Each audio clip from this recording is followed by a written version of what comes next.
अम्बेडकर का अपमान नहीं सहेगा हिंदुस्तान, बाबा साहब का अपमान नहीं सहेगा हिंदुस्तान। बीजेपी हाय हाय बीजेपी हाय हाय बीजेपी मुर्दाबाद मुर्दाबाद मुर्दाबाद अमित शाह मुर्दाबाद मुर्दाबाद मुर्दाबाद अमित शाह मुर्दाबाद मुर्दाबाद मुर्दाबाद गृह मंत्री इस्तीफा दो इस्तीफा दो, इस्तीफा दो, गृह मंत्री इस्तीफा दो इस्तीफा दो, इस्तीफा दो। मोदी सरकार हाय हाय मोदी सरकार हाय हाय महापुरुषों का अपमान नहीं सहेगा हिंदुस्तान, महापुरुषों का अपमान नहीं सहेगा हिंदुस्तान, बाबा साहब का अपमान नहीं सहेगा हिंदुस्तान। बीजेपी हाय हाय बीजेपी हाय हाय अमित शाह माफी मांगो माफी मांगो, माफी मांगो, अमित शाह माफी मांगो माफी मांगो, माफी मांगो, अमित शाह माफी मांगो माफी मांगो, माफी मांगो। नेशनल कांग्रेस जिंदाबाद, अमित शाह इस्तीफा दो इस्तीफा दो, इस्तीफा दो, अमित शाह इस्तीफा दो इस्तीफा दो, इस्तीफा दो। ऐसा कि देश की जनता जानती है कि एक लंबे संघर्ष के बाद 200 साल के बाद देश आज़ाद हुआ और 2 साल 11 महीने 18 दिन में एक हमारा कॉन्स्टिट्यूशन बना। इसके ड्राफ्टिंग कमेटी के चेयरमैन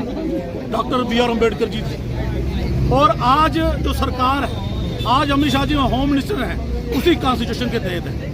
मैं देश की जनता से पूछना चाहता हूँ कि क्या जो अमित शाह जी ने बोला कि आज अम्बेडकर नाम लेना फैशन हो गया, लोगों को भगवान का नाम जपना चाहिए, 7 जन्म पार हो जाएंगे, तो हम ये उनको पूछना चाहते हैं कि जितना नाम आप मोदी जी का जपते हो, जितना नाम आपने अंबानी अडानी का जपा, देश की जनता का 30 लाख करोड़ रुपया टैक्स पेयर का पैसा उनको दिया,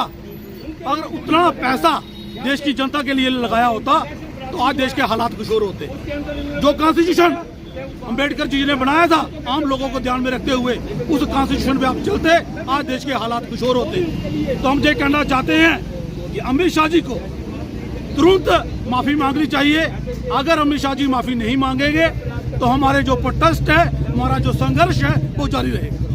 आज का ये जो प्रोटेस्ट किया गया, जिस प्रकार से पिछले दिनों बड़ा ही एक शर्मनाक बयान देश के गृह मंत्री द्वारा देश की संसद से दिया जाता है, उसको लेकर आज यहाँ पर प्रोटेस्ट किया जा रहा है। वहाँ पे ये हमारे देश के जो महान पुरुषों का अपमान ये सरकार के द्वारा किया जा रहा है, वो कांग्रेस पार्टी कभी भी बर्दाश्त नहीं करेगी। वो गाली अम्बेडकर जी को नहीं थी, वो गाली उन हजारों करोड़ों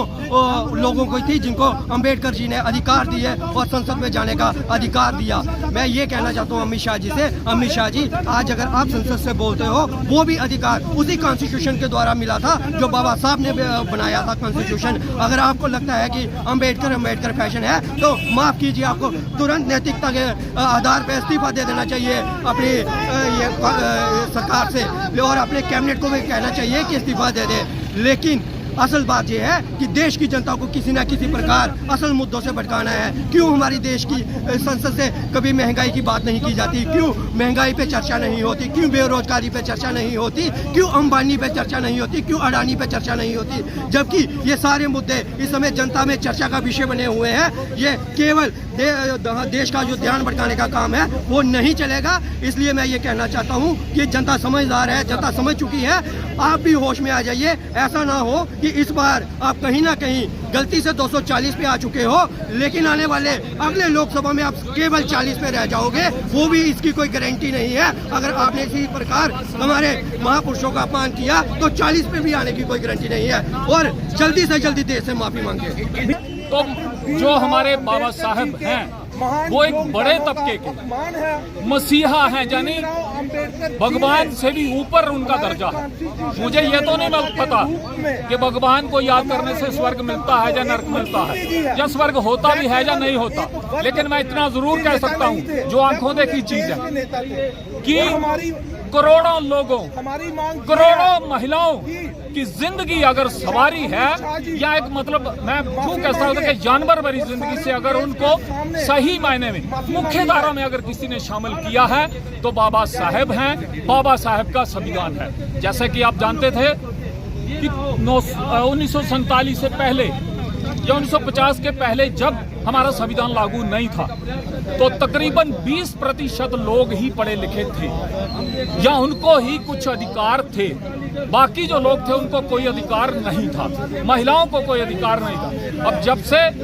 हमारा जो संविधान है वो लागू हुआ है 1950 से आप देख रहे हो हमारे देश की जो गिनती है वो दुनिया के गिने चुने देशों में हो रही है, जिसका श्रेय जो है बाबा साहब को जाता है, बाबा साहब के संविधान को जाता है।